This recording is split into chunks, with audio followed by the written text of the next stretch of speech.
Patay ang isang binatilyo sa banggaan ng isang pick-up, isang SUV at ng sinasakyan niyang tricycle sa Dagupan City. Sugatan naman ang 7 pang kasama ng biktima. At nakatutok si CJ Torida mula sa GMA Regional TV.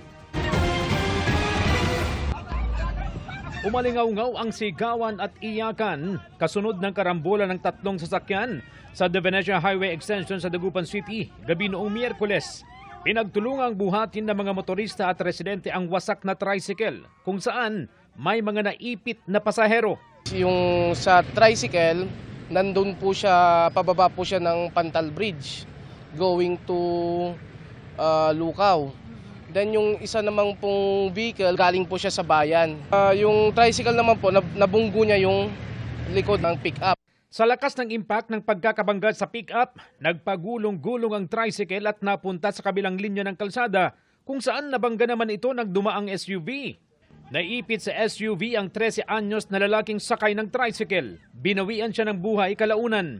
Sugatan ang 7 iba pang sakay rin ng tricycle. Bali, punong-puno po yung tricycle Bali, 8 po yung karga ng tricycle. Kaya hindi po agad kumagat yung preno niya. Ayon sa pulisya, wala nang nagsampa ng kaso dahil nagkasundo ang 3 sangkot sa disgrasya. Nakalabas na sa ospital ang 2 sa 7 sugatan sa insidente. Sinusubukan pa ng GMA Regional TV na makuhanan ng pahayag ang mga sangkot maging ang kaanak ng nasawi. Mula sa GMA Regional TV, CJ Torida, nakatutok 24 oras.